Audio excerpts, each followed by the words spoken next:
Coming up, a bunch of people who aren't me will be talking about Halloween Horror Nights 2016 at Universal Studios Hollywood. So, live from the Bob Varley Studio in Orlando, Florida, this is the Universal edition of The Diz Unplugged.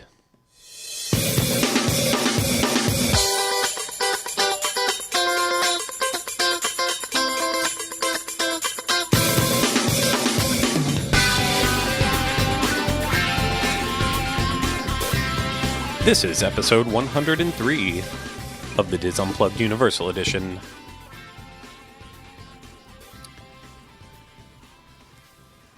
The Diz Unplugged Universal Edition is brought to you by Dreams Unlimited Travel, experts at helping you plan the perfect Universal vacation. Visit them on the web at www.dreamsunlimitedtravel.com.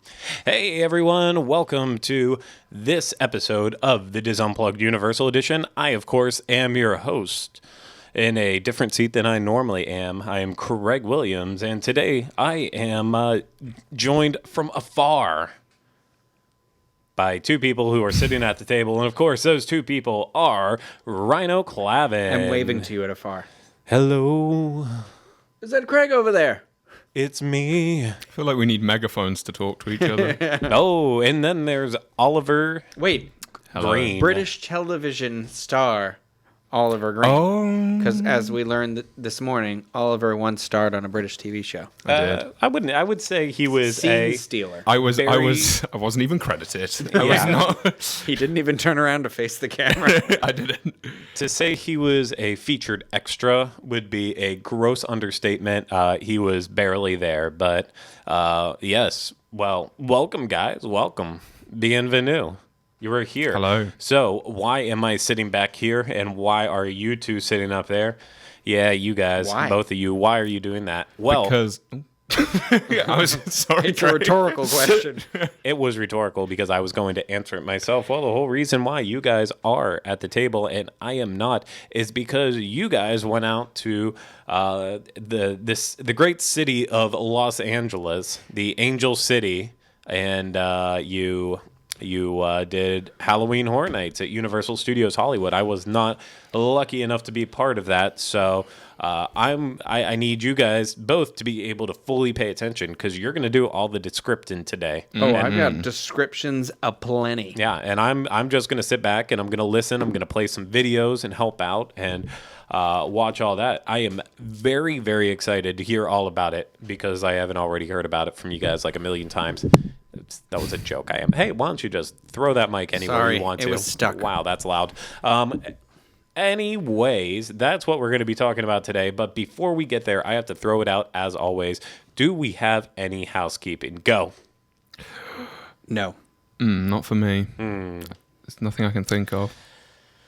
Yeah, nothing for me too. Nothing big. I want to apologize to everyone. Obviously, we were not able to have our show last week as we were all hunkered down, as everyone has come to say it, because of Hurricane Matthew. So I do deeply apologize for that. We will make up for it this week with plenty of singing, I'm sure. A lot of scares, a lot of frights, and this should be overall a very, very interesting episode. Another thing I think is worth mentioning, I don't know if you guys have heard anything about this or seen anything about this, but because of Hurricane Matthew hitting this past weekend, both Halloween Horror Nights was closed, as well as Universal Parks and City Walk were closed on Thursday night as well as into Friday. And because of that, they did cancel Halloween Horror Nights, as I just repeated myself again, but there is a rumor swirling that they may extend the event now because of it. To, what are you thinking, November 1st? Like, do it one more day? From what I saw, the initial impression is that they may be extending it all the way to the next weekend, to the November 4th and November 5th. Nothing would please me more. I just want to know if my pass would be covered on those days that I've got, because it is a limited pass. So we will find out. It will. So clearly you know nothing about it. I was hoping you did. I was hoping you'd be more in the know than I would, but I guess you are not in the know. We are not in the know. You're not. We need a soundboard. Fantastic. Well, without further ado, I'm going to throw it over to you two at the table. So please, if you could start talking about Halloween Horror Nights in Hollywood and maybe launch off with what the event is like, all of the boring details that you need to get out of the way before we talk about the really fun stuff. Well, Throwing it over to you, Gianni. Should we talk about the tickets first then? Yeah, start off with how you actually get into the park. So Universal Hollywood, has adopted that tiered pricing strategy when it comes to their theme park, which they started doing when Harry Potter opened. Correct? Mm-hmm. You already started. It was a little bit before that. So it was in anticipation of the Wizarding World Open that they went with that. Yeah, so they have a couple of different versions of the pass you can get. There's general admission. There's the one that their front of the line is not an add-on. It's a ticket as a whole thing. You have to buy it. It includes your park admission as well as the front of the line. Yeah. Yes, yeah. And then they have other options, like there's an after 2 p.m. night combo ticket. So you can come in and do a little bit of the theme park and then experience Halloween Horror Nights. Yeah. And they also have a frequent fear pass out there, which actually looks like probably less visits than ours. I don't know. I didn't count ours, but the general admission. So like, let's say you wanted to go tonight. You're listening to this and you want to go out there tonight. It is $89. Tomorrow it is $84, and Saturday it is $89. And then Sunday it drops to $79 again. And I'm just going to click through here really quick because I'm just curious if it goes up over $89. Their event also goes until November 5th because they have it listed for Friday and Saturday. And Friday, November 4th, is only $69 to go, and that Saturday is $74. So that's pretty cool. They're the only 2 days, though. Generally speaking, if you book it online, you can save $5 or $10 on the other days. Yeah. So the event and the ticket is the event itself takes place from 7 p.m. to 2 a.m. So their park's open pretty late. Yep. You can also, I believe, if you buy just the ticket, just the general admission ticket, you get access into the park starting at 5 p.m. And then some select mazes, I believe it's like one or two of them, they start opening in like tiers. So one will open around 5:15, and then another one opens at like 6, and then there's one at 6:30, and then they're all open by 7. Whilst you're talking about the mazes as well, it's probably good to point out that the Tram, it's a little bit different, we'll talk about it in just a bit, but the Tram line closes at 11:45 for good reason, which you'll find out why. But yeah, that's one to keep in mind. If it you closes at different times on different nights, though, because one night's 11:45, but tonight it's 11:15. So, but it does close significantly earlier than the rest of the park. I mean, it makes sense because they probably have to clear the line and get the trams all out, and they probably want, when it comes to 2 a.m., they want that park closed. Yeah, I'm sure. But so there's that. Those are tickets. Front of the line ticket, it looks like will put you back about $200 at $200 to $209 as I'm clicking around here. The after 2 p.m. combo looks to be anywhere from, I saw a price that was pretty good, $100, and after 2 p.m. day-night combos, a general admission is $109. That's pretty good. $124, $119, so somewhere around that. So if on a night where, let me see where it was $109 on this night, Sunday the 23rd, and then a regular admission is $79. So for $30 more bucks, you can come in 3 more hours early. It's like $10 an hour, essentially. Or I'm sorry, 5 hours earlier. Mm-hmm. Well, I'm going to count it as 3 hours earlier because with the ticket, you can come in at 5. So we'll say 3 extra hours, but $10 an hour, that's pretty good. I actually think that would probably be pretty worth it. But you can also buy front of the line tickets for that too. Now, front of the line tickets, they can sell out. So they're not a guaranteed add-on, but they are usually about at least $100 more. Like I'm looking at this on the night of the 20th. A front of the line ticket is $209 and a regular ticket is $79. Yeah, and just looking at what I'm reading here as well, the front of the line ticket, it's not necessarily unlimited. It only lets you in the mazes, shows, and Tram one time, according to this. So. Yeah, it does get you on all the rides as well. Yes. Because all of the or most of the attractions are open, I believe. Pretty much all of them, actually, from what I remember. But I can't think of one. Well, the Wizarding World is closed during Halloween Horror Nights, so that's all boarded up. You can't even go back there. It's not like ours where you can go in and it's just a normal area. One of the things I will talk about whilst we're doing this, the slightly boring stuff before we dive deep into the fun stuff, is this is... so for those of you that watch the other shows, you may have heard Pete mention that he didn't actually attend the event. He's not on the show with us today, so I can let you know why on his behalf. Unlike the parks here in Orlando, Universal Studios here, where we have multiple smoking areas, Universal Studios in Hollywood only actually has the one.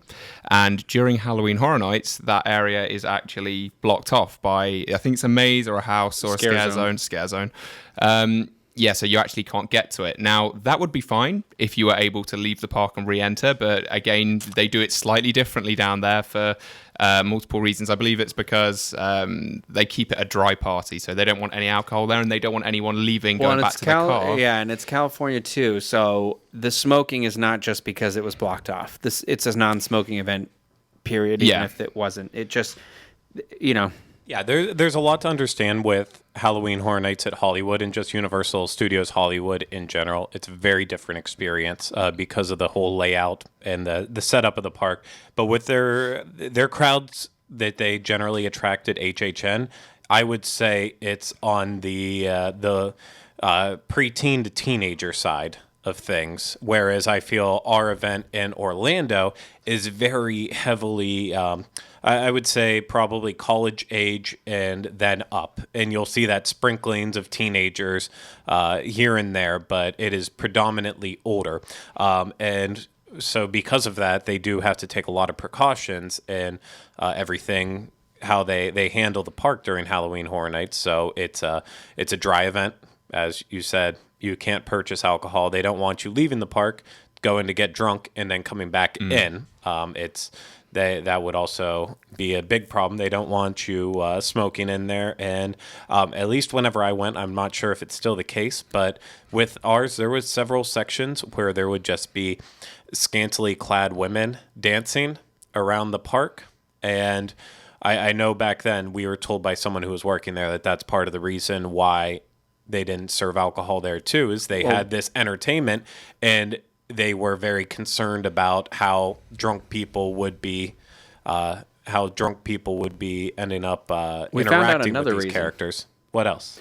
So Tyler Crouch, he told us it started because of gang violence is actually a legitimate concern in California, and when they did serve alcohol, it was becoming an issue. They were worried about people inciting riots, especially in an area where you're on the side of a mountain. There, you know, if someone gets shoved over a railing, you're going to fall 80 feet. You know, it's not a. Yeah. Oh, I totally understand, and you have to even think back to our event last year, whenever all these scare actors started coming out saying how they were getting punched and how they were getting hit, and no one was doing anything about it. There's the being inebriated at these events while we all like that little bit to take off the edge. That's a big part of Halloween Horror Nights here, is having that. But here there's a bar every 3 feet. Exactly. They set that up. I think a big part of their profit comes from that liquor. No, it creates that environment. So it's all part of our event. However, we saw last year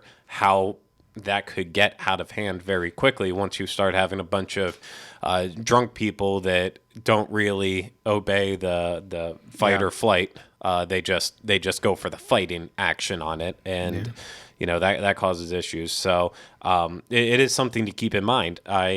Part of me says with Hollywood is like, okay, well, that does kind of take a little bit out of the experience based on how I know it is here. But that being said, it's not like more family friendly because you can't drink out there, but it does put a different perspective on. I mean, if you're lucky enough to have the front of line ticket for the houses and stuff, there's a good chance that you won't even be at the event that long because you can kind of zip around and get out if that's kind of your priority. Yeah, so that's for sure. It's just very, very different. Yeah. No, I agree. It's the whole event feels completely different to ours. It's a great event, though. Yeah. I want to start that off by saying that I would, based on my experience at this event this year, I will always go every year from now on. Like I will, even if I have to take vacation days and go, or if we go for work, whatever, that's great. I mean, that's just great. But this is something that I would specifically make a point of going out of my way, planning a trip to go do now. That's awesome. Well, before you get in and start talking about all the houses in general, I believe Ryno put together a little bit of an overview of the event. So before you hit the play button, I tried to keep it as neutral because it's on the Diz. There's no podcasters as we could, but watch for some fun Oliver screams while you're watching this. So Boy. Yes, so I'm going to go ahead and play that for you, and we will be right back. This is not a test. This is your emergency broadcast system. Commencing at the siren, any and all crime, including murder, will be legal for 12 continuous hours. Announcement of the annual purge section of the year's parent. Commencing at the siren.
Started in the summer of 2016.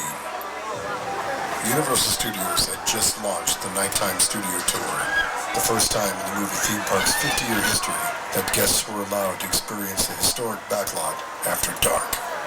That summer, a series of viral videos filmed by guests on board the Universal Studios Tour surfaced on the internet. Almost immediately after the videos surfaced, the internet exploded with wild speculation about the mysterious phantom cloud. Banished from the studio that had been his home for over 40 years, Kapowitz disappeared into the Hollywood Hills.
That last shot looked like a picture for a second.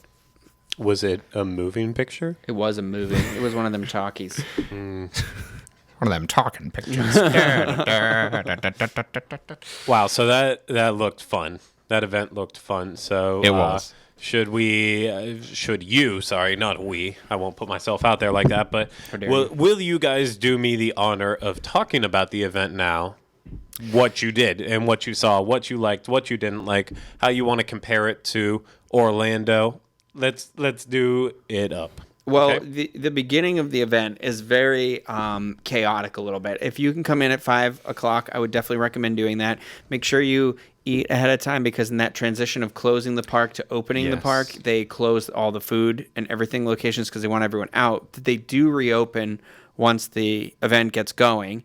Go to City Walk. There's plenty of places to go. There's the Karl Strauss, which is a favorite of mine that has a great happy hour, and have a drink, have some food, go on in the park. But I would recommend getting in as early as you could, because it is. So, I mean, if you do the after 2 p.m. combo, that's great. You can avoid that crowd altogether at the front of the park, because they set up a lot of these walkways, and if you go the wrong way, you're kind of stuck going up against traffic. Yeah. But with that said, should we just follow the direction of how we went in the park? If you can remember off the top of your head, I can. go for It's it. solely because I did all the videos in the order that we went through the houses too, because of the vlog that we did. So anyway, so you come into the main park, and you go down that main street. There's the statue of the filmmakers there, and you can see the fire effects in the background. And there's the first. So this year was a little different when it came to the scare zones. Normally, there's 4 different themed scare zones. This year, it was. The scare zones are still where they were, but they're all themed to the Purge. And it's all that Purge election year. So the first one you kind of come up to, it's all like colonial Purge. So it's the Statue of Liberty thing, the neon green face. There's like people wearing the animal masks with the chainsaws running around there. And then when you go to the left in there, there's like kind of I want to use the word maze because it's like I was going to say that it's not like so the first maze you were talking about is like the ones you'd see here in Orlando if you've ever been to Halloween Horror Nights here. The second one is more like an open air maze, like a corn maze is what it reminds me of. It's you have to walk through it. There's a certain path that you walk down, and there are scare actors hidden throughout, as well as other. Like user-triggered animatrronics that there's would like move a car with 2 bodies on the hood, and it's Yeah. blinking and kind of moves a little bit. Yeah, they've got a lot of atmosphere in there. It got me. If you see the video, there's a great part where I'm running away in pure terror. But it worked a lot better than I'd say like the traditional scare zones. I was very impressed with the way it. Yeah, it was worked. interesting. It gave the whole park like its theme that kind of all tied together. So that is in the main hub, the British area, and then in the French area is where all the Purge scare zones are on the upper lot. I'm trying to think, and then there is So then we started off. It was still daylight. We went to the first house that we went to was Halloween. Yes. And this is both here and there. However, we should say this, is that just because there's a Halloween house there, there's a Texas Chainsaw Massacre house. There's a Exorcist house. They're not the same. They're not the same. They're not done by the same people. Yep. They're not anything. It's just basically like someone was like, "This is the property. Yeah, we've gonna got go the through intellectual property. We're going to build our own, Yeah. our own house from that. And I think this will be a reoccurring theme, but the quality seems to be a lot higher, I'd say, in the houses here. And I think that's just because of Here? there, Okay, I was in like- comparison to here. And I think that's because they've got more resources there. They Well, literally have on site, yeah. like places, a lumber yard and things that we just don't have here. We did so. the VIP tour right before this, so they took us out on the back lot, and they really did explain how there is like like the lumber yard. There's the, so it's kind of like if they need to build something, you just go build it, or they have a prop warehouse right behind them where they need to grab something. So you have to remember that our best maze is every maze there. I also felt like all the mazes were longer there. I enjoyed a lot of the mazes. There's a few things that I picked up on that I didn't think was fantastic. No, but- and I will say that I mean in the quality of execution and whether they're better personally than ours. And now that I've had some time, I can't give out a consensus till I go back to ours again. But so we started with Halloween. Yes. And we I want to say too, we had front of the line for this event, and it was 100% worth it. Because we didn't wait more than like a minute for we anything. walked straight on everything almost. And we did the Mummy. We would have done Jurassic Park, but also Yeah. we knew like we didn't want to leave Pete on the City Walk for too long, out there. So we did Halloween, which is Yes. one of our favorites here, right?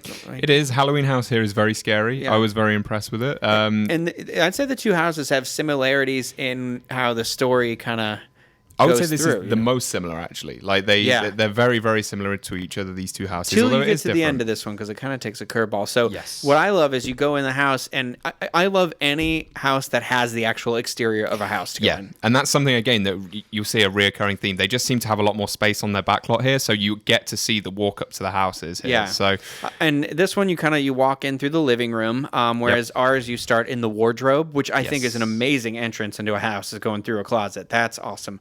So this one's cool, it's where you because feel most comfortable. It is. So you kind of go through the scene. You see the Michael getting shot by I forget his name. Loomis. you go. And then you enter into the hospital Yeah, it scenes. transitions But you over. also you go through the backyard too, because there's the trick or treater is there too. There are some things that they have there that I almost feel like they took a little bit of a twist on it. So they have Michael like with the acid bath. Okay, Yes. this one specifically got me. I can't remember if I was behind you or in front of you, but I thought it was an animatronic because it had like pivots in the wrists Yeah. and the neck. Well, he knew what he was doing. Yeah, Like- they set it up. They did it more than once because they. There it so, is, right So there. here's the scene if you're watching, and I was like, oh, that's an animatronic. Oh, he moved right, and then right when I was right there, he reached out at my face, and I was like, oh dear God. I hate that theirs has clothes on it thoh. Oh, the Dude, mannequin. oh. Yeah, Not I was, accurate to the I was movie. honestly very surprised about that. Yeah.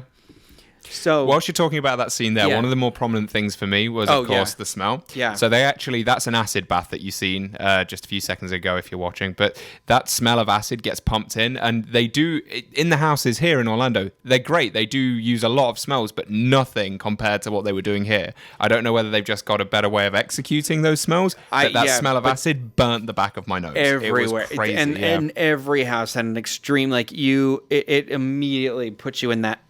It did a great job with that. I thought all the houses had a great experience. But my favorite part about this house was the curve they threw you through at the end. You go through a freaking pumpkin. See, You go the entrance of this part is so one of the things that we loved when Craig and I did it was the entrance through the one in Orlando is like the movie poster. So you're going like it's that they have the big pumpkin poster outside and you go through. That's basically this, except for you're going through the mouth of the pumpkin, and then when you're in it, it's just this crazy like it smells like a pumpkin in there. And it's got like pieces of the pumpkin hanging down, and then there are scares in there. I don't know what sense this makes to the film. See, this is my issue with it. So when you walk into this house, it's very realistic. It's very similar to walking through the sets of the film. So you walk in through the living room, you transition over to the hospital, and it's all great. It feels like you're traveling through that storyline. And then this feels really disjointed to me because all of a sudden you go through the moving pumpkin heads, which is, a dark scene where I thought that a was few a of good them effect, jump though. out. Yeah. Very good effect. Because you can't see any bodies. They're all neon heads, so they turn, and then all of a sudden they'll move at you. And then after that, you go into the pumpkin, which we've seen. But it just felt really campy and a little bit disjointed from the rest of the house. And it reminds me of the end of the original Halloween house, where it was all mirrors, and it was Michael Myers, and you don't know which Michael is the real Michael. Yeah. And so, and then all of a sudden one starts moving. I liked this kind of surreal twist on it. I understand what you're talking about, where it feels campy because it is like its own weird original thing. Yeah. But I thought for us picking this to be our first house, this was like a great starting point because I thought the house itself was very scary. I thought the scares were a little more with every house in Hollywood. I thought the scares were very consistent. You and I feed off of each other's fear, which was a reoccurring thing as well throughout the whole event. We just spent a lot of time bundled together screaming. But no, I get what you're saying. It was a very good starter house. It lived up to its expectations. It's very good here, so I had high expectations for it. So over there in California, I think it did a good job. I liked this one better than the one here. The one that I do, you don't I don't know. have I'm to not agree. really. Yeah, I've just, not made a for decision me, why. it was the finale got me. See, that's the one thing I really don't enjoy about it. One thing I do enjoy, though, with this one is it felt like there was a lot more acting. It felt like you were in the scenes more. So when you walked in, they had bigger spaces, and there was a lot more the people more shooting character at people. him. Yeah, yeah. So it felt like you were living the scenes more rather than boot and jumping back. And that's a good point because I said in the other show we did about ours here is that I really enjoy when there are people, when it's people in distress. Yeah. So it's kind of like it is the scene from the movie, and I do feel like that. And I noticed that right away in Halloween. It wasn't just always Michael. It was kind of like the other people as well. This one relied less on jump scares and more on freaking you out a bit more. Yeah. And I like that. I think that shows confidence in a house rather than just loud noise, jump. So Those poor women in front of us. Who I'm pretty sure you hit them with your camera too. I hit everyone. I think at some point I ran into them full on. Yeah, when we get to the Freddy versus Jason house, I think I left it in. I'm going to show you when Oliver hits a girl in the head with his camera. For anyone that's watched the videos that Ryno's been uploading, you'll realize that my fight or flight instinct is very, very heavily weighted towards flight. So, you can all enjoy that.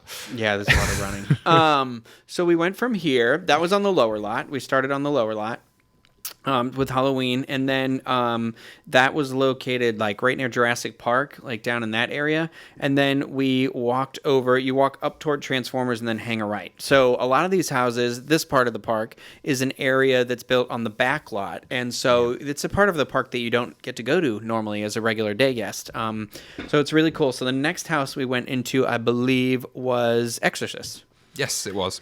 And what I really love, because I thought The Exorcist here was really good, and I think there's a lot of really cool effects in this house. I think I liked where the Orlando house went in terms of being very original in their interpretation of it.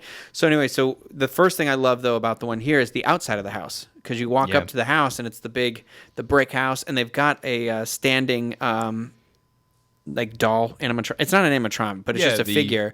The doctor, and he's standing outside and the theme song's playing. So right away you're you go into the living room in the house. So you go into the house. So this is why I like this, or I think this house works so well in comparison to ours. They have a lot more space to play with. Yeah. So when you first walk in, that room you're in is about the size of the room in the house and that hallway. So it feels a lot more realistic. And because they have that space, they can include that incredibly impressive animatronic figure or moving figure, as they call it. I enjoyed that. I like that it's from a different angle too, so you're from the side, whereas ours you're kind of head on.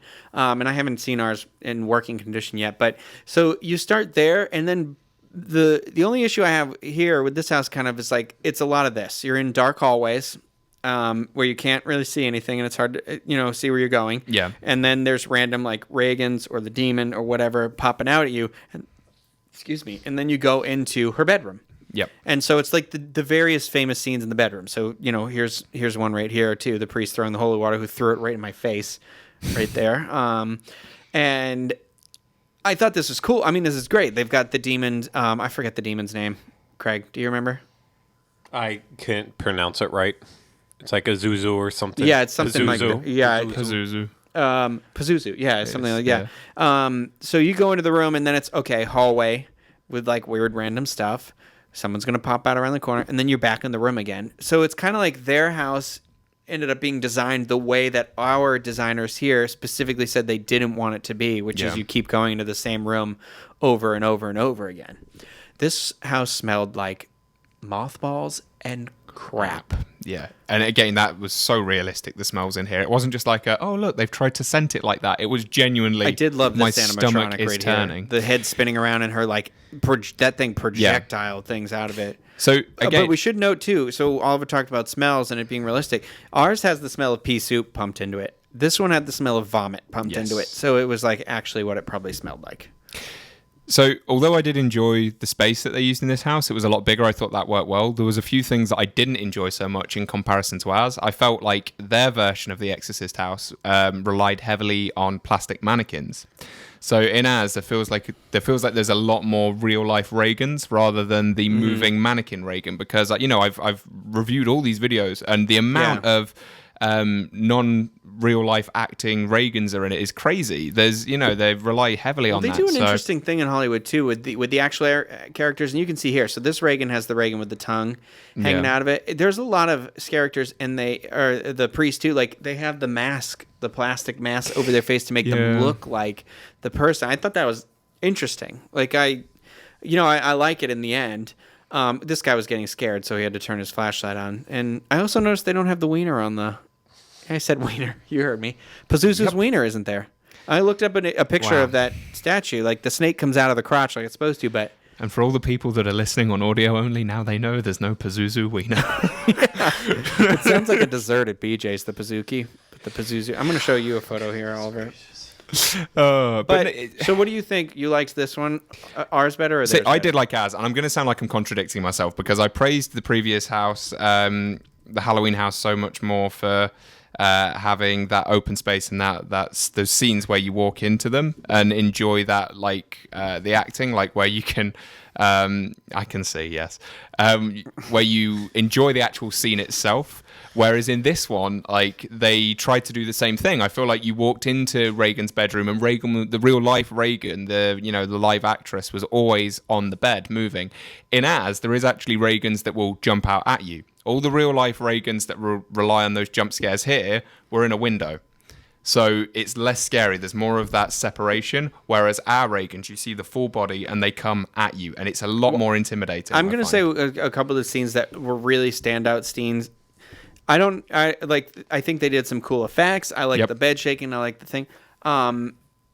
I think that ours was great in the scene where you go in the room and it's almost the bedroom's rounded now. So all the windows are open and the shutters are going, the wind is going, and it's that big finale scene. But I also like how we have like the scene where we jump out and we follow the demon basically to hell. Yeah. And I don't know. I there's a couple of those scenes that really, they stuck with me here. And there I was like, okay, that was, if I hadn't been to ours yet, I would be like, oh, this one's great. But now ours took like that creative spin on it. And I might like ours better for that reason. Yeah, I think I'm in agreement with you. I think ours just has the edge over it somehow. But it's kind of like there are things in ours that feel cheap to me. And I don't necessarily ever feel cheap specifically, but again, that's a Hollywood resource thing. Like we don't have space. We can't build some of the stuff that they could build. But yeah, that's the smell though. Jeez. It was full on. Yeah. What house was next? We did Krampus next because we had to walk through an area that I don't remember walking through last year. The Purge, there was a tunnel that we walked through. And it was so we got over there, and then we had to walk through another Purge area that was all, and they had this last year, and it was Purge last year. It was all, where all their like cargo crates are open and people are running out with chainsaws and stuff like that. So, and then you'll be back, in a back area where there are 3 more houses, and the first one we went in was Krampus, and yeah. Krampus, for me, this house blew our house away. Yes, I agree. Krampus here was my biggest letdown, and Krampus there was maybe one of my favorite houses. Okay, so again, I'm going to defend our Krampus here because I really enjoy our Krampus here. I think it does a great job. It's not that scary. It's one of those houses, again, that relies on the scenery, the scenes, the enjoyment of being immersed in that environment. And so does theirs as well, but with the added bonus of there is the odd jump scare in there. So for the same reasons, I love ours down here. I love theirs as well, and a little bit more because they add that actual scary factor to it. So, Well, for if example, I was going to say, take us through, and we'll point it out if you want. so For me, you can never beat the entrance of a house. And I understand we can't have that here. And we do have a little bit of a snowy entrance, but this has like a Krampus on the roof. Well, we do have the entrance here. It's very impressive. We have the facade, but it's inside another building. And when you walk in, there's not much space to look at it. So you crank your neck looking up. Well, for me, this one, we'll wait and we'll go through as we walk. I do have to say, though, like starting it with the outside like that, Yeah. you're not starting at the beginning of the movie. You're already jumping into the middle if it looks like that, and Krampus is on the roof. So is that true. aspect, too. Well, okay, so we just walked by a chimney, and you didn't see it because the effect happened behind us. But like, there were feet dangling there, like and The then little boy. and then Krampus at one point comes out of that chimney, comes out of the bottom of the chimney, and I think you missed this because I was turned around looking at you, and it happened behind you. I think there was a lot of scares in this house, and my complaint with our house is they were all by those little elf things. So here, the gingerbread scene, there's a ton of gingerbread men, but then also you can kind of see it in the corner of the screen there is the cupboards light up, and you can see like there's the one in the blender, there's the whatever. I also like the humans in distress, as we know, and so it's like a scene of the movie. And ours, they had, I think, I'm gonna give ours good credit because I do love the attic scene in ours. This one had a little bit more of like the humans in the story, specifically the person getting who I believe is just around the corner. I also really liked.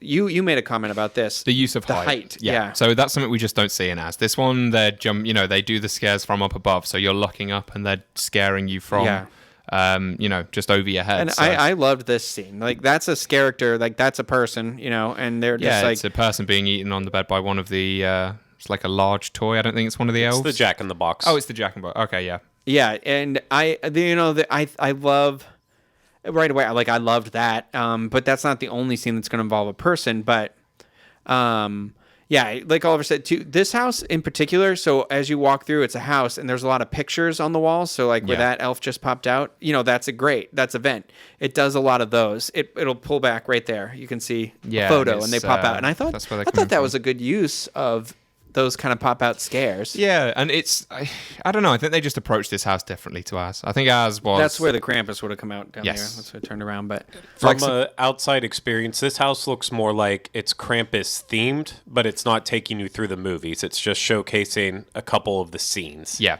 I agree. Ours lays down the story very well for you, and it takes it from But scene this to even scene. has them holding the child at the well or whatever to be sacrificed too. Like very specific. Like they're very specifically showing you this scene. It's coming up. It's going to be on the left up here, and it was an unusual scene because I was like, they're all animatronic and not moving. They're just like there, right up there. They're like going to throw that kid into the pit. Yeah. I'm assuming that's from the movie. Yeah. So although I do enjoy their house, their Krampus a lot, I think I like ours. One of the things that did stand out to me an awful lot, though, in comparison to ours, is the use of Krampus. In ours, there is no actual physical moving Krampus. You see Krampus, there is a one at Krampus the on the end. roof. There's Is one there at one the at the end, end? yeah, Because 'cause there I is one in the experienced the living Krampus room, with Craig. but it's a Krampus-like facade, and someone jumps out I do want to say this finale was weird to me too. Like you walk in and it's all like the house is perfectly made up and it's fine, and there's like carols playing and you can smell gingerbread, and then all of a sudden it gets like there's this like lighting change effect and it gets dramatic and scary, and it was kind of a unsettling end. Well, it's cool. Spoilers, not spoilers, but the movie Don't tell me. kind of no, has don't tell a me. similar, not in that way. It has that same idea of it, so it makes sense in context with the movie. Yeah. In that sense, there's one thing that I did notice weird in this house was it similar where, like with ours, whenever I did the Unmasking the Horror tour, they talked at great length about how they could do to make sure that up above wasn't lit and you couldn't really see the space. You only felt like you were in the space. Did they do the same thing there? Because there was plenty of times in that video where I looked up and you could see the roof and you could see lights on above, and it just looked like you were walking in a big warehouse instead of... I think this felt like an actual house. The part when like Krampus was like hanging out, I mean, remember too, like our camera can see a little better than we could. So like I would say that I never looked up and thought, oh, there's studio lighting above me. I would say that even if it's reflected in the video and you can see the lights in the video, at no point did I think, look, we're in a studio. It did feel very immersive, like we were in the house. Yeah, and it did feel like an actual house. Like he said in the other house, it had that same spatial context where I felt like where he was coming through the roof on that side, that's part of the only part it really happened in the house like that. And so it looked like he had broken through that part. Yeah. Like, I just didn't know, based on a couple of the scares that you said were higher up, whenever you lifted up for that, could see clear as day the top of the roof and stuff. It didn't That's feel the like type of people thing were that running takes you around out. and reaching down. It didn't. I never got that impression that it was just a bunch of people walking above a set reaching into us. No, I completely get what you're saying, Craig. I didn't feel that at all, though. Whenever I was experiencing it, it never Not in came this across house, as I mean. that. So maybe that could be just because of my crippling fear, to be honest, whenever I looked up and someone was jumping down. But I never felt that way. I never felt like, oh, look at that. Because it is something I look for, when we're in these sound And I'm going to stages. say the reason why I like this one, too, is that this one at the end, it was scary, it was fun, and I will always argue the benefit of going to Halloween Horror Nights more than once. Any of them, all of them, for sure. You don't notice all the details on the first round, but not everybody can do that. And so I do believe the experience should be catered toward, this is my one chance to go through this house. Yeah. And so I know you guys come to defense of the Krampus here a lot, but I've only gone through it the one time, and it left me the way I was feeling, so I don't think it was a very good house when it came to that aspect of it. Like, yes, I understand there are these amazing details inside of the house now, and if I went back and repeated and I turned around and looked in different places, it'd be fine. But I also think that house maybe got lost in too much of the fine details. Yeah. Ours, at least. And I would love to go back and see them again, but I'm just thinking about the one person who goes through that one time, Oh yeah, no, that is a big difference between Hollywood and Orlando. While you say that the details are more finely constructed, I think Orlando is more detail oriented in everything they do with it, because a big group of people do come multiple times to the event. They want to do these houses over and over again, see how it evolves through the season. I could be completely wrong, but I don't think people in Hollywood quite feel the same way about it, just from Well, I just wonder if what their I've seen. frequent fear pass is as big of a seller as ours. Like what I mean? Like, you come to a lot. I mean, I feel like the average local that I meet that goes to Halloween Horror Nights, I feel like it's kind of divided for me. Some are just we went the one time.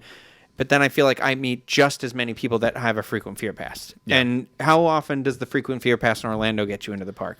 It depends on what level you get. You can either go every night except Saturdays, every night except Fridays and Saturdays. So the lowest pass will get you in more than 9 times? The lowest pass gets you in the first 2 weekends, and that's it. So okay, because they only have, it looks like on the website, they only have one.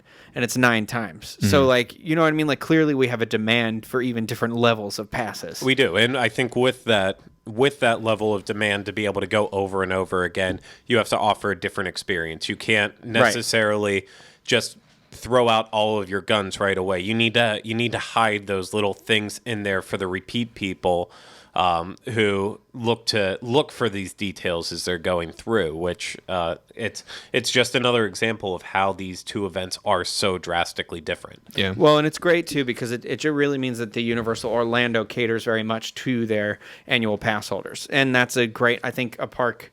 That it's great for people who will go through one time, for sure. I definitely think if you're going to only go once in Orlando, you're not going to be let down. But I love that you have that opportunity to go through multiple times like that. But we did our next house, and this was probably one of your favorite houses, right?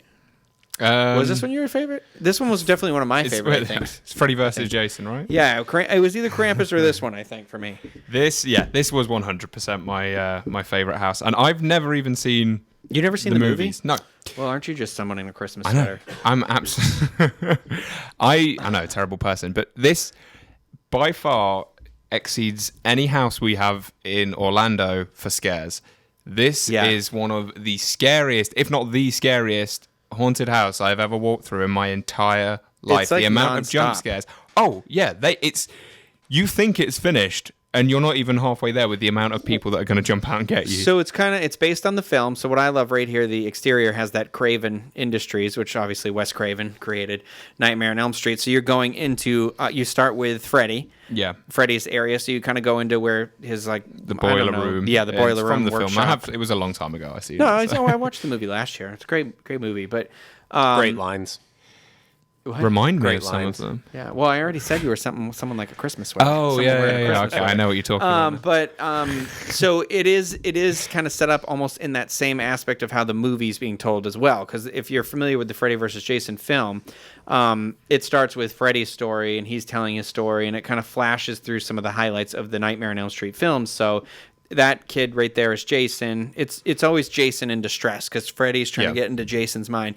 This effect here was great. I thought having the actual person here, there was a lot of like really cool use of the surroundings. Yes. And like different types of effect. Like you said, this is one of the scariest houses you're in. I feel like we were being scared non-stop because of that too. Like and they love these hallways so this is a with the light that it projects at you. This was something that they use a lot, an effect they use a lot, because it blinds you whilst you're walking through. So it'll be a dark hallway that you're blinded with the with light. your spatial perception. Everyone that goes through does the same thing. They duck down and put their hands out, reaching forward. So we were like have to hold each other, and we're like, we're gonna die now. So you step into Crystal Lake, which is cool. They have I really like that they had Jason's mother out here. I can't remember ours very well. But this one was pretty extensive, so we got stuck right here. We did, but I was happy with that because one of the things I enjoy about any of the houses on both coasts is when they include an outdoor area like this, and I think they did that very well. Outdoors, yeah. So it's you feel immersed with the bushes around you, the road signs, the cars. I was very impressed with the outdoor area in this house. I think they did a good job with it. They had Jason without the mask on right there. Yeah. And Mrs. Voorhees, obviously, with her shovel. And that's, Freddy as Mrs. Voorhees because she tells him, she gets in his head in the film. And then this is crazy, too. I'm glad that we took our time walking by here because all the things that make up the cabin here are all the campers. The bodies are all tied to the outside there. Yeah. And then you kind of walk through. This first scene was a little weird because you walk into the cabin and there's like a bed set up and it looks like it's the scene where Kevin Bacon gets the arrow through the throat, but it's not. It's just kind of this bed that has like Freddy's eyes behind it on the screen here. Yeah, so they use that a lot, like the eyes, the visual video behind windows in this in the house is there. I think this worked well because it was like trying to be a bit surreal. Well, it was supposed to be in there like dream landscape, which was kind of. It was interesting. It was definitely, it had that feel that you were in, it had that transportive feel to it. Yeah. I don't know. But yeah, very, very scary. And Oliver hit a girl in the head with his camera if you watch coming up here pretty soon. But I will say my complaint about our Freddy versus Jason house last year was it was like one or the other. I never saw a lot of Freddy. I saw some Jasons, but no Freddys. And here it was like we saw nonstop. There were a ton of Freddys, ton of Jasons, and it was nobody in between. It was all them. They do a great job of pacing it too. So when you start off and you're walking through, it's very it feels like a regular house almost as the odd jump scare. The closer you get to the end, the more intense it gets, and the more frequent the scares get. I want to say something really quick about that woman right there, too. So we talked about their use of tricking you with animatronics. I thought that girl was an animatronic, and I didn't know until we watched this video that she was scaring people, because I looked at her face real closely. I'm surprised she did not try to scare me, because I was like, oh, that's a really good-looking animatronic. Yeah, if you are watching the video version of the show, you can see now that there are plenty of Freddys and Jasons, and they're always paired off against each other. So on the left-hand side, you've got one. On the right-hand side, you've got the other.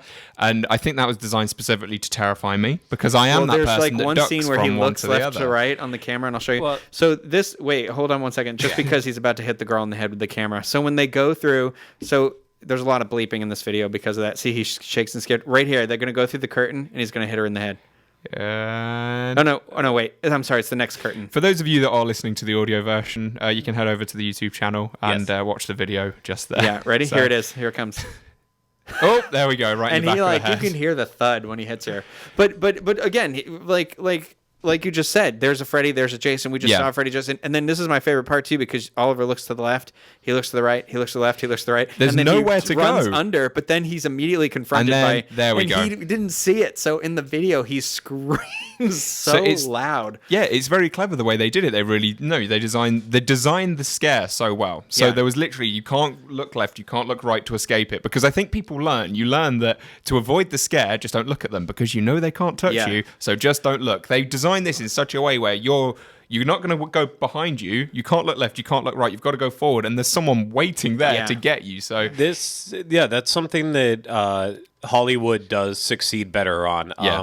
Whenever they had AVP a couple years back, that's the Versus house that I got to compare from here to there. Here, that was my huge complaint is that it's finally Alien versus Predator. But it's like a random alien will be here, lots of aliens, and just one right there, and then you'll see a random predator. It was never versus. Yeah. Go out to Hollywood, all of a sudden, it's that same exact experience you just said, and as you saw in the video, they are actually on both sides coming at you all the time. Then we had Freddy versus Jason last year, which they took an interesting twist on it. It was a great house, but...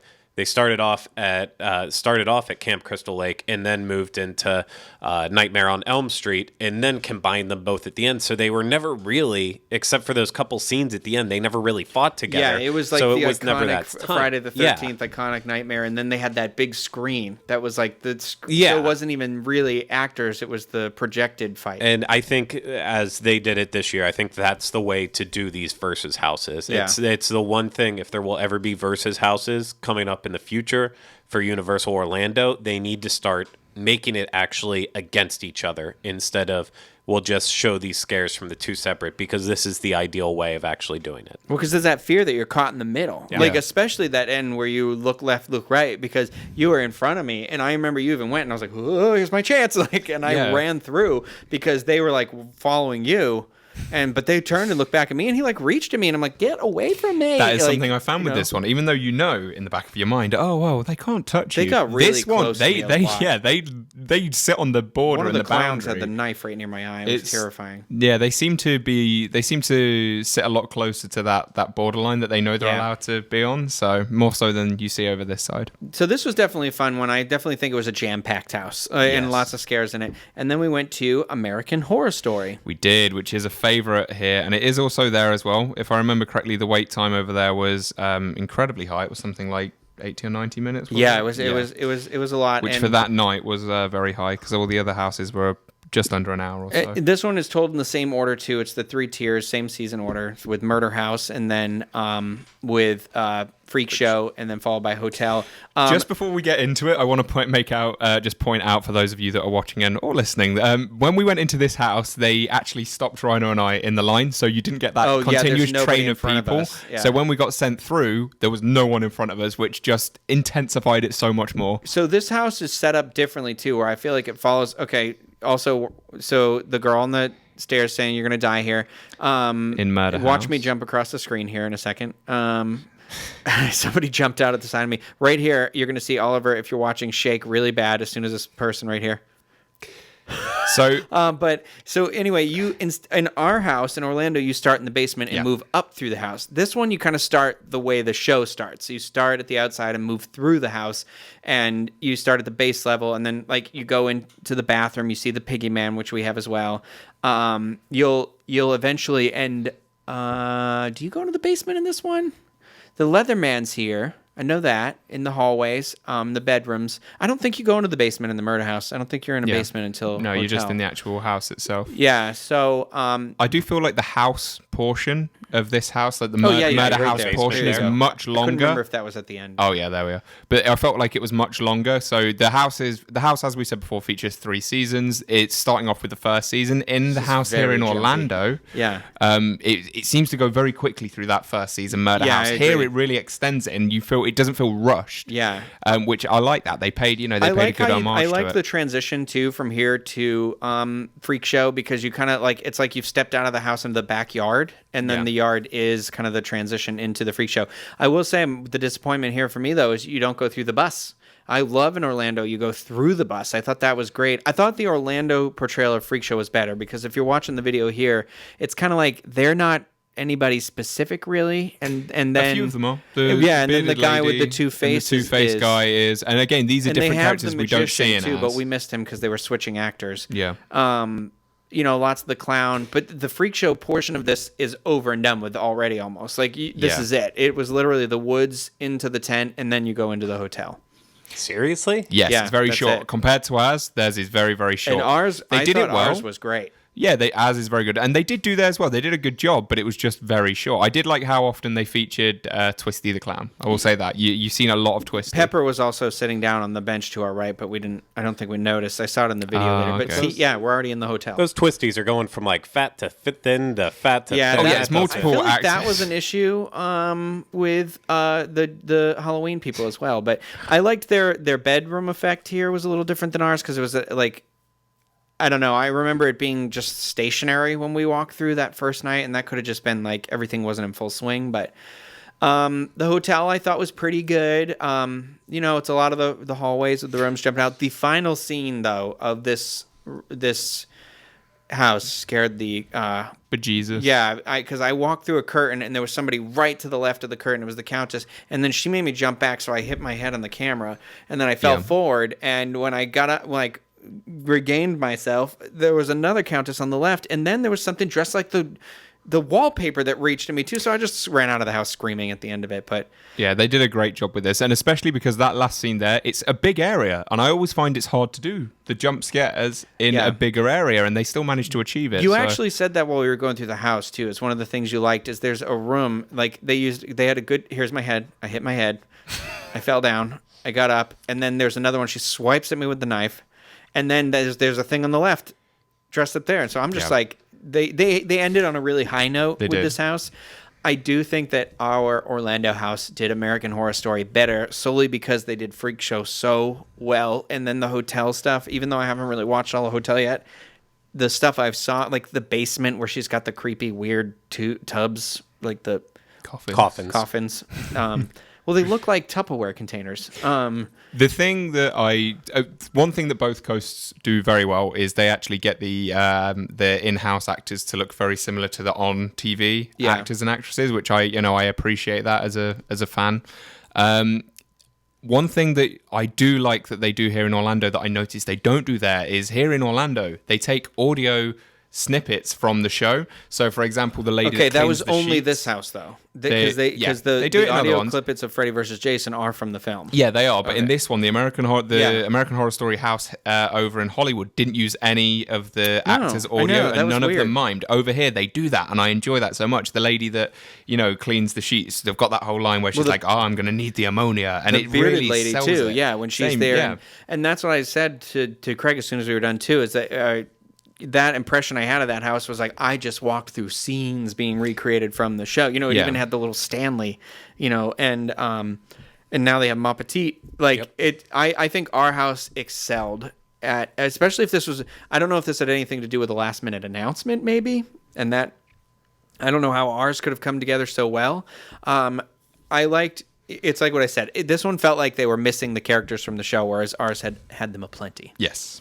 So we have one more house left.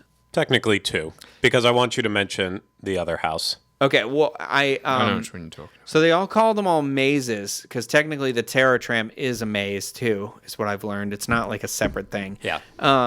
So after this, we took a little smidge of a break because this was it pretty much for the lower lot, and we went on the Mummy, and then we went on the Tram, and this year the Tram is designed by Eli Roth. Yep. It's the first time a filmmaker's come up with the plot, I guess, specifically.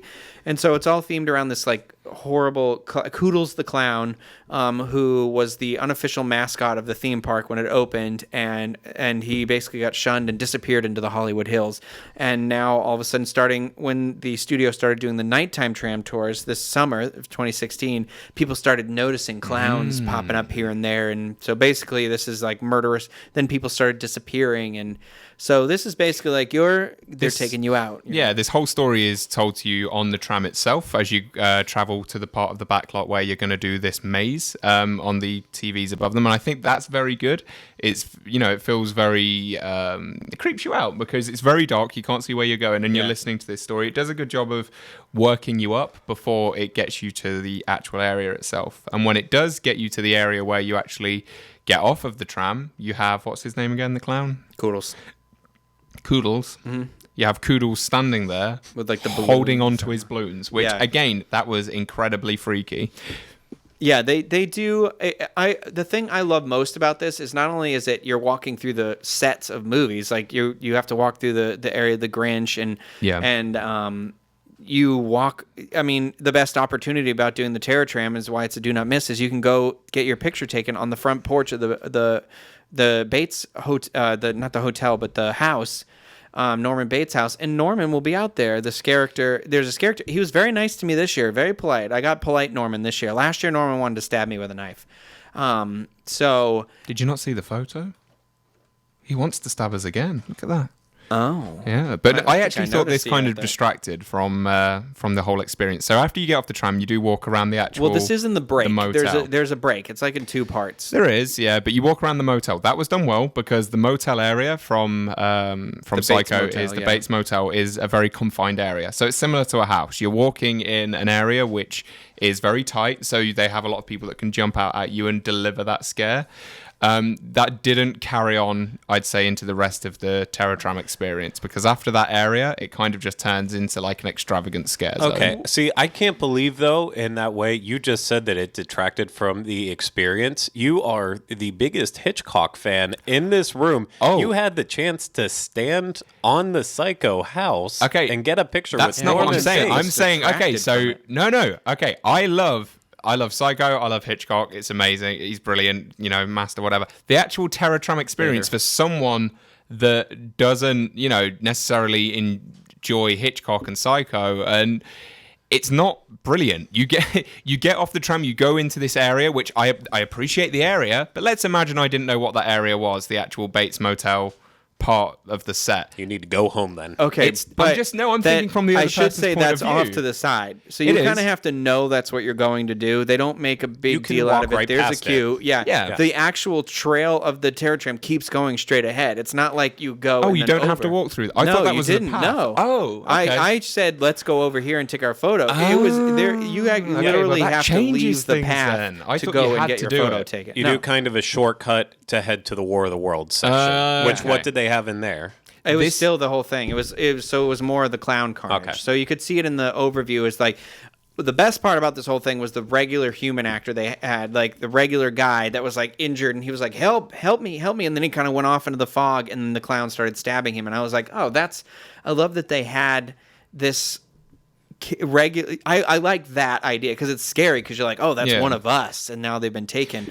And another thing, you get to walk through the War of the Worlds where the plane has been torn apart and there's smoke coming out and fire going through, and I don't care what the scare thing is, that at night lit up with smoke coming out of it, that is the best experience you can have ever. That aspect, yes, I 100% agree. But it doesn't feel like, it feels like, and I'm not saying this is a bad thing, but it feels more like a scare zone when you're walking through there because of the space and how big the space is. It's supposed to be more like, it's what I love is it's a focused, it's not indoors. I love that it's outdoors. They can run at you anywhere. I mean, granted, I did not care for this clown themed Terror Tram at all. I hate clowns, and not even like, oh, they were scary. It was just like, it was kind of stupid. I didn't like it. And when it was The Purge last year, I thought that made sense. Like, you're out here and it's the night of The Purge. So there are people that are just going to turn around and go to kill you.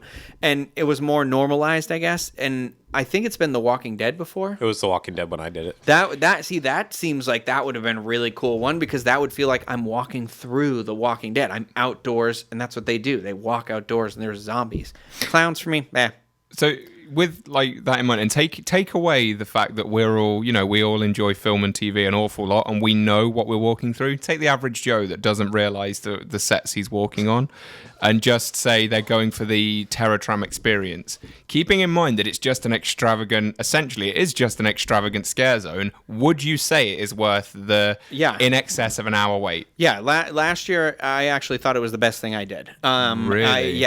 Because I think it's the most.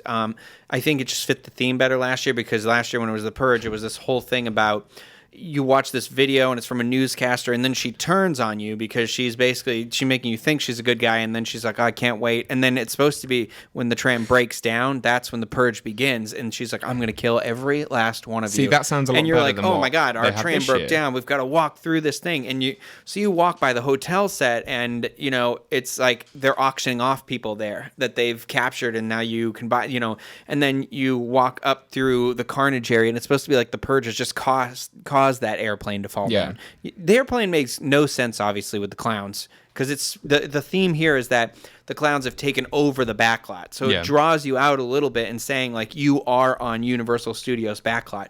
Whereas when you were in The Walking Dead or you were in The Purge, those were the scenes of the show you're in. So I do this year. I don't think it's a hit for me. No, I don't at all. But I think it is a do not miss of Universal Hollywood, though. See, I can only go from my experience this year, and this was, the only time I've experienced Halloween Horror Nights on that coast, and I love it because of the sets you can walk through. But when you take that out of the equation, the experience, I don't think it's worth an hour wait or anything more than that. I will tell you, the theming was the weakest thing of the whole night. Yeah, and it was kind of disappointing for me, and I because even when you thought look the at purge scare zones were weak too this year. I agree with you on that point as well. But when you look at everything, all of their houses over in Hollywood, they're intellectual property houses. There's they're films that they have licensed or they own already. They can work from that.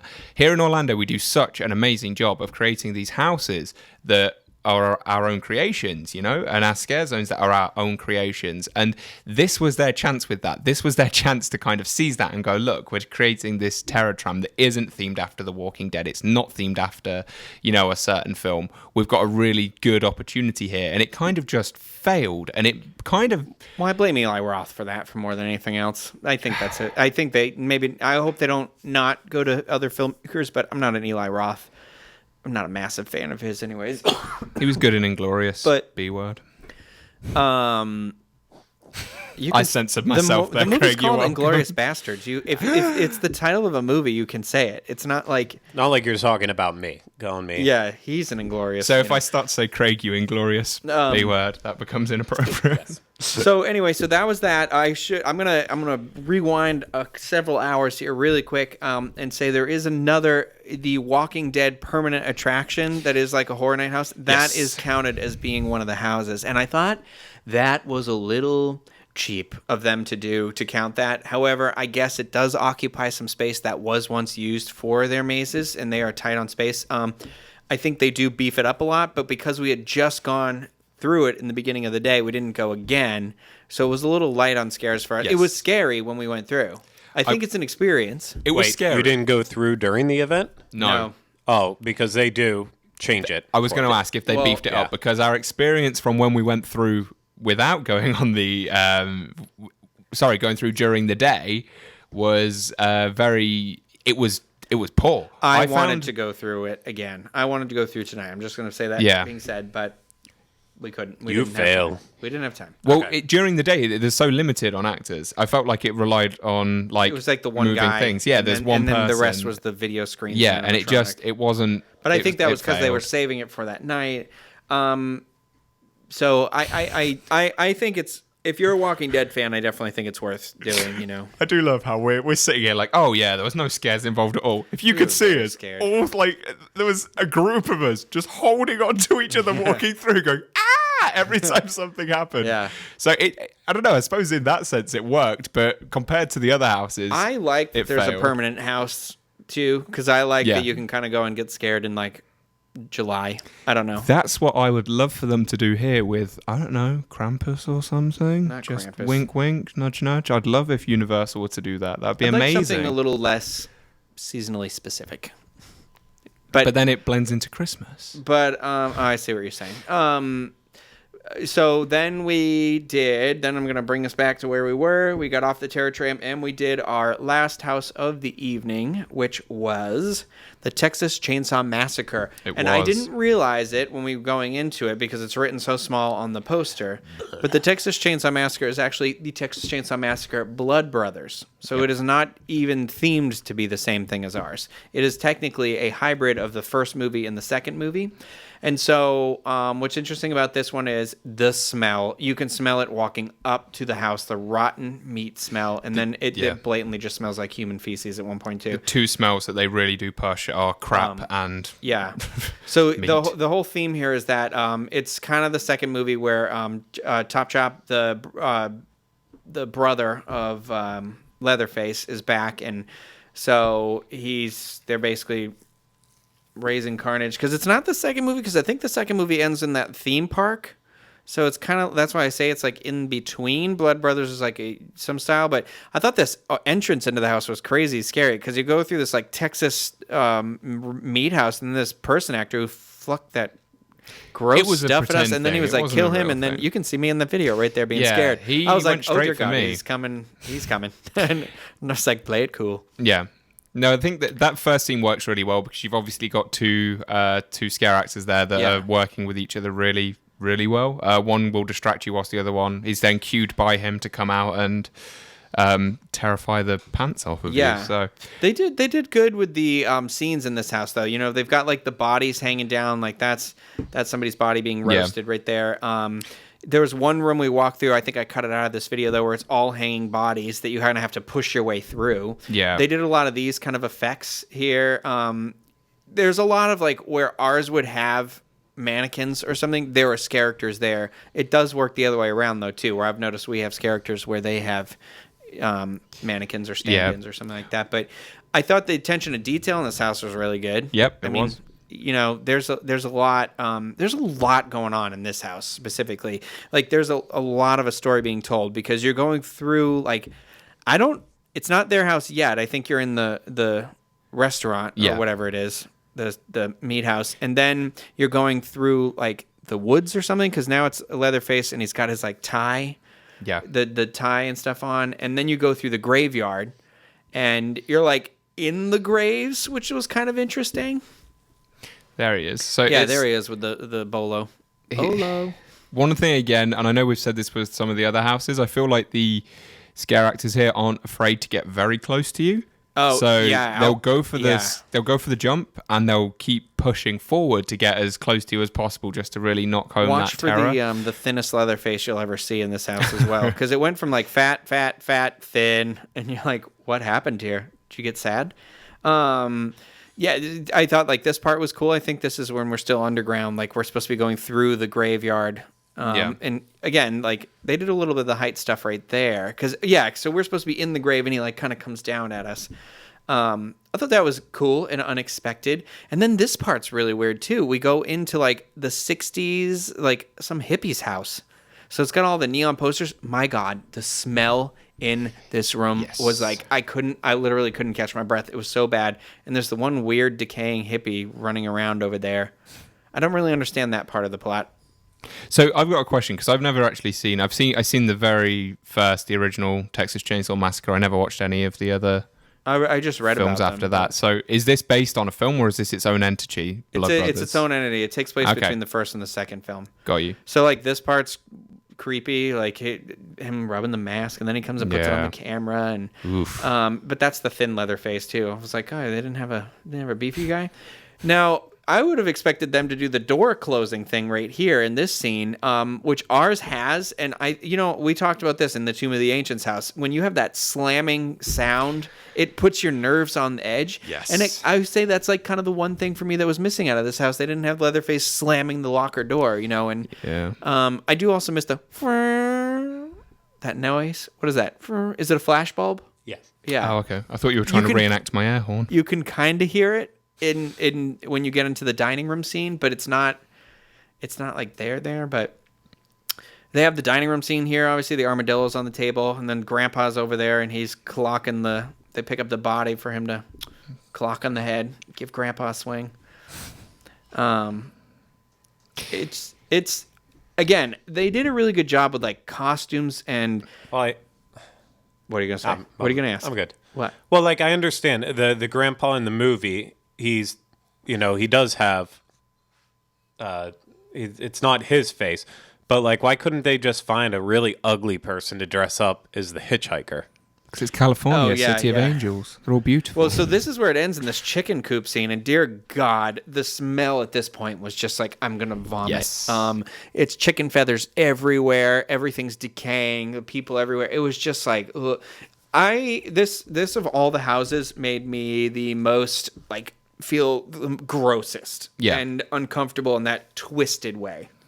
It was an enjoyable house. Again, I'm not a huge fan of the films, so I can't really say, I enjoyed it because of that reason like I could some of the other houses. One thing I will give them a lot of credit for is they never seem to be scared to use multiple actors in one scene. So sometimes when I walk through some houses here, not all of them, some houses I can feel kind of like they're, oh look, well they're Where's the they're one saving guy? Yeah. they're saving their pennies by having an animatronic and one guy. Like they've got in the scene multiple people where Grandpa could have easily been a mannequin or an animatronic, and it's like, well, they didn't do that. It is a real person, and I do appreciate that they did that. I'll give them credit for that. Yeah.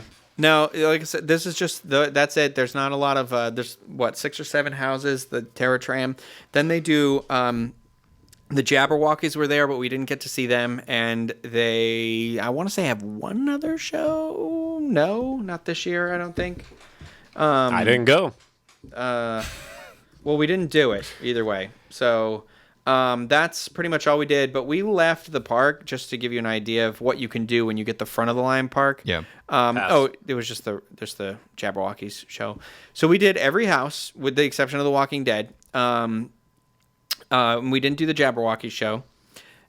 And we left and we started doing houses by like 6 or 6:30. I want to say 6:30. Yeah, it's about 6:30. So that was about 4 hours, and I mean, we left at 10:30. Yeah. So, and this went till 2 a.m. Yeah, and that front of the line pass as well. I know we went at a time of the year where the crowds don't get as busy as they do, but we never waited at all. There was never anyone in front of us. The only time we ever got stopped was at a hotel, and I think that was for a cash change or something, and that's why we ended up walking through by ourselves with no one in front of us. But every single time we walked straight into those houses, there was never a wait for us to go in, which I was very impressed with, because in comparison to that, over here sometimes there is that wait. The people buy the express pass here or the front of the line pass here, and it's not always necessarily that express experience. They're waiting. Craig, I think you said once, don't people wait up to like 40 minutes, and that's in the express line for certain houses? Oh, yeah. The last time that you and I went together, that night that we just bailed because it was so busy, The Exorcist at one point had a 45-minute wait for express. Yeah, alone. Which to me, that's not an express experience, where in comparison, again, I've only ever been to this event the once, but the day that we went, we didn't experience anything like that. It was sold out that day, too. Really? Yeah. Okay, so that's interesting. So yeah, they've managed to find that threshold with their express pass, and they do a good job with that. So yeah, and their event sells out quite frequently. I mean, it's been pretty much sold out almost every night this week, except for the 2 Thursday night shows. It's an event. I mean, it's like what Craig said earlier. They definitely have 2 different feels to them. I think that the scares I found. Going because I like to have a drinks. I don't get intoxicated or anything like that, but I do like the aspect of being able to have a drink, laugh it off, going into the house, having another drink. You know what I mean? Like, I like the freedom, that like looser feel to the environment. But I think that Hollywood is a sight to be seen, and I think that they're all very scary. The houses, I think, overall are a lot longer than our houses. Like each house is as long as our longest house, I think. Yes. But like I said, 2 different experiences. If you're going to go there, I would probably make the argument to be like, if this is you're doing this, and this is like, you want to make the most of it, unless you're going to like one of the first few days of the event, I would say pay for the front of the line pass. I know it's a lot, but I honestly think it's going to be worth it, and it'll get you onto the rides too. So if like this is maybe the only, you're like when I went last year, I only went for Halloween Horror Nights, so I didn't get to do any of the park or anything like that. And I did almost all. I was lucky enough because I went like really early on.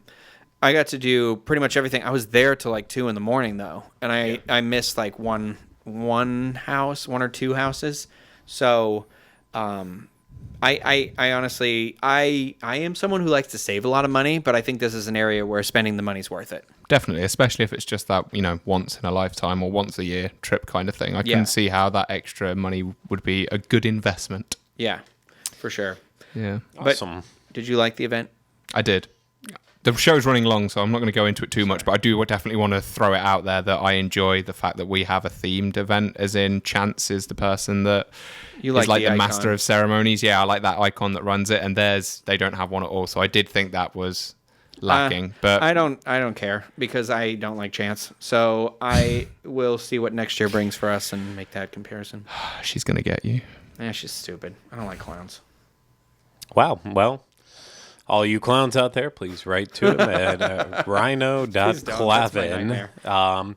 Send him clown photos. Email him clown pictures. Yes. Tweet him clown pictures. Tweet him clown pictures with the hashtag Ryno's a clown. No clown. I thought you were about to just say moist clown. Moist clowns. There we go. Clown pictures at Ryno1185 moist clown. No. There you go. Okay, fantastic. Thank you guys so much for bringing us that very in-depth look at Halloween Horror Nights Hollywood. I hope everyone enjoyed this elongated show. A little bit longer than we normally go on, but there's a lot of information, and, well, it took a lot out of them to go all that way and do everything. So I think it's very well warranted to actually go into all of that. So thank you again, and thank you out there to everyone who watched and listened. We hope you enjoyed all of it. Some parts more than other, obviously, but make sure you're also following us on Facebook, on Twitter, all of our social media channels, and of course, if you don't know where to find any of that stuff, then you can always find it at disunplug.com, the home of our show notes page, where you can find information about the Diz Unplugged Universal Edition, as well as all the other shows on the Diz Unplugged podcast and network. So once again, that's disunplugged.com. Make sure you're leaving comments. Let us know what you think about all this. Right down below, and if you're listening to this on iTunes, feel free to leave us feedback. We haven't gotten any great feedback lately, and it's hurting my feelings. That's my feedback for you. Let me know what you think. So, again, guys, thank you so much. That was really interesting. I enjoyed all of it, and we will be back with you again next week for another episode of the Diz Unplugged Universal Edition. So, until then, remember... Well, our resolutions. Oh, darn. Now.